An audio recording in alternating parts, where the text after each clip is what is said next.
my faith.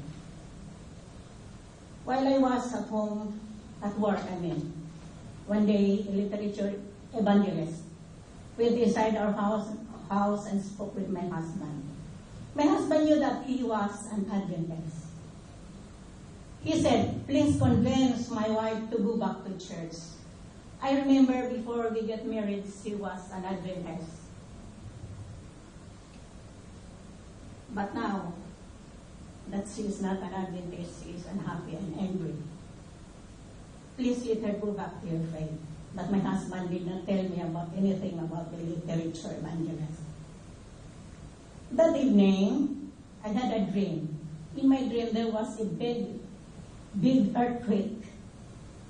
I hear some people screaming, and everything as far as I can see was destroyed, and the world was very, very dark.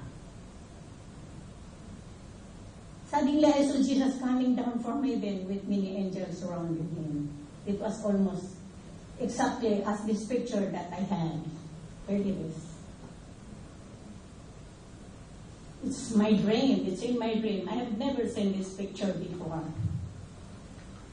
It was very bright up there, and I found myself kneeling down singing the song, Are You Ready for the Judgment Day? I remember that song when I was young, because sometimes my dad sing that, and the chorus goes like this. Are you ready? Are you ready for the judgment day? My husband wake me up. Why are you singing? I told him I saw Jesus coming in the clouds of heaven, so I was singing because I was glad to meet him. That's the time that he told me about the literature evangelist. That morning I saw people with our neighbors kneeling down under eyes closed praying. I told myself they will knock at our door. I will let them in.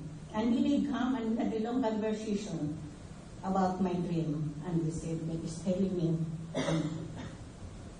After that, we have Bible study every day with all my children and my husband. Months had passed. Me and my four sons decided to be baptized. Friday evening, they gave us an application for baptism.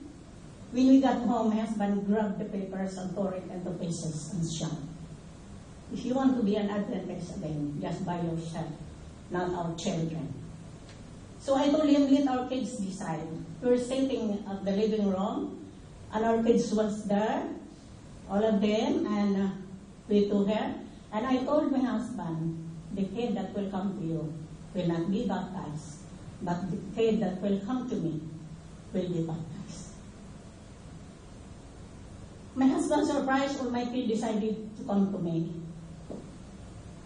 And that made him angry, and my husband said, I'm going to shoot the pastor that will baptize you. We all very scared, but we submit our life to God, whatever happens. I know the Holy Spirit will touch his son.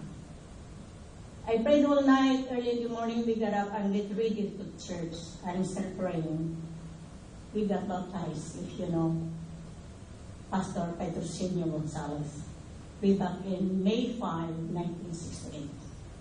When we got home, I was delighted to see him sitting there and his gun in his face. He warned me never to let any pastor ask him about baptism. I will decide when I am ready. Many times during Sabbath, he will shout, no one will go out.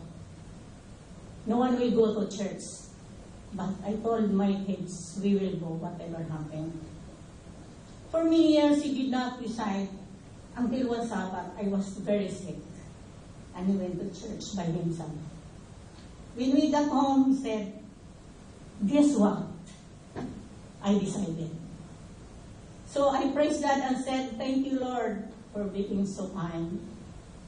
The following day, it was Sunday, just by himself with the help of the brethren in Mount Sinai Church, which I belong.